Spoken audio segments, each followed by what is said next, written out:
Hari ini, kita akan menjelajahi sisi gelap dari keberagaman Indonesia.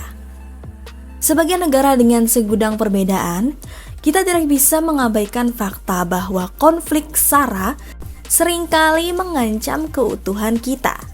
Tapi tunggu, kita tidak hanya akan membahas konflik itu sendiri, tetapi juga mengupas habis orang-orang yang memanfaatkannya untuk kepentingan mereka sendiri. Jadi kita akan memaparkan konflik SARA paling mengerikan yang pernah terjadi di Indonesia.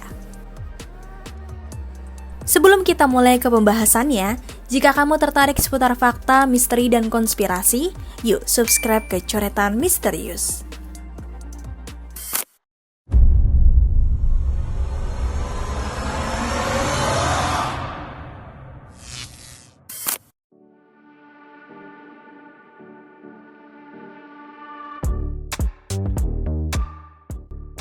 Satu, sentimen etnis berujung penjarahan. Peristiwa penembakan yang menewaskan 4 mahasiswa Trisakti pada 12 Mei 1998 ternyata berbuntut panjang dan menyulut emosi warga. Akibatnya, keesokan harinya Jakarta menjadi lautan aksi massa yang terjadi di beberapa titik. Penjarahan dan pembakaran pun tak dapat dihindarkan. Krisis moneter berkepanjangan di tahun 1998 berujung pada aksi kerusuhan hebat pada pengunjung rezim Orde Baru pimpinan almarhum Soeharto. Saat itu Indonesia dilanda krisis ekonomi parah sehingga melumpuhkan seluruh persediaan ekonomi dalam negeri.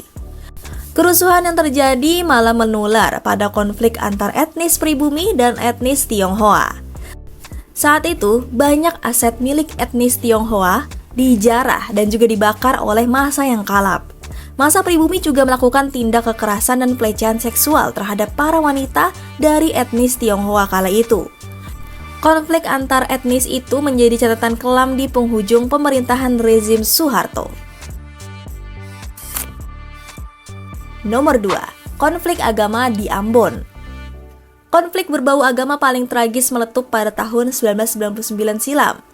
Konflik dan pertikaian yang melanda masyarakat Ambon Lease sejak Januari 1999 telah berkembang menjadi aksi kekerasan brutal yang merenggut ribuan jiwa dan menghancurkan semua tatanan kehidupan bermasyarakat. Konflik tersebut kemudian meluas dan menjadi kerusuhan hebat antara umat Islam dan Kristen yang berujung pada banyaknya orang meregang nyawa. Kedua kubu berbeda agama ini saling serang dan bakar-membakar bangunan serta sarana ibadah. Saat itu ABRI dianggap gagal menangani konflik dan merebak isu bahwa situasi itu sengaja dibiarkan berlanjut untuk mengalihkan isu-isu besar lainnya. Kerusuhan yang merusak tatanan kerukunan antar umat beragama di Ambon itu berlangsung cukup lama, sehingga menjadi isu sensitif hingga saat ini. Nomor 3. Tragedi Sampit, suku Dayak versus Madura. Tragedi Sampit adalah konflik berdarah antar suku yang paling membekas dan bikin geger bangsa Indonesia pada tahun 2001 silam. Konflik yang melibatkan suku Dayak dengan orang Madura ini dipicu banyak faktor. Di antaranya, kasus orang Dayak yang diduga tewas dibunuh warga Madura hingga kasus perkosaan gadis Dayak. Warga Madura sebagai pendatang di sana dianggap gagal beradaptasi dengan orang Dayak selaku tuan rumah. Akibat bentrok dua suku ini, ratusan orang dikabarkan meninggal dunia. Bahkan banyak diantaranya mengalami pemenggalan kepala oleh suku Dayak yang kalap dengan ulah warga Madura saat itu. Pemenggalan kepala itu terpaksa dilakukan oleh suku Dayak demi mempertahankan wilayah mereka yang waktu itu mulai dikuasai warga Madura. Nomor 4. Pemerintah versus kelompok separatis. Pemerintah RI pernah disebutkan dengan konflik melawan beberapa kelompok separatis. Sebut saja konflik melawan kelompok Gerakan Aceh Merdeka atau GAM, dipicu keinginan mereka yang ingin melepaskan diri dari NKRI.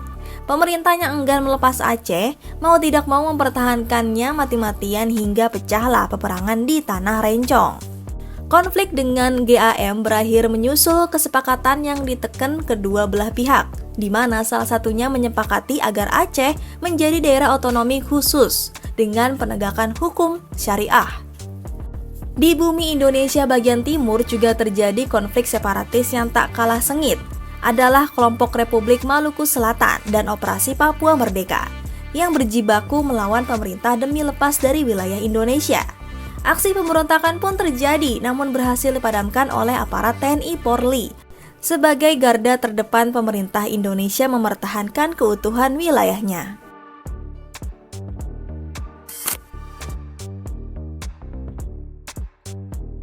Nomor 5. Penyerangan kelompok Syiah di Sampang. Aksi penyerangan terhadap pengikut Syiah terjadi di Dusun Nangkernang, Desa Karanggayam, Kecamatan Omben, Kabupaten Sampang, Madura, Jawa Timur pada Agustus 2012 silam. Sebanyak 2 orang warga Syiah tewas dan 6 orang lainnya mengalami luka berat serta puluhan warga mengalami luka ringan. Kasus ini sebenarnya sudah berlangsung sejak tahun 2004. Klimaksnya adalah aksi pembakaran rumah Ketua Ikatan Jamaah Al-Abaid, Tajul Muluk, beserta 2 rumah jamaah Syiah lainnya, serta sebuah musala yang digunakan sebagai sarana peribadatan.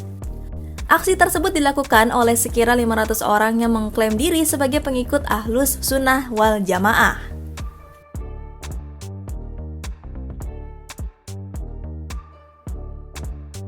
Terima kasih telah menemani coretan misterius kali ini. Semoga dengan memahami sejarah dan kompleksitas konflik SARA, kita dapat menjadi lebih bijaksana dalam menyikapi perbedaan dan memperkuat persatuan bangsa. Jangan lupa untuk subscribe channel Coretan Misterius agar kalian tidak ketinggalan video-video menarik tentang hal-hal fakta misteri dan konspirasi lainnya. Temukan sisi gelap yang menyeramkan di Coretan Misterius.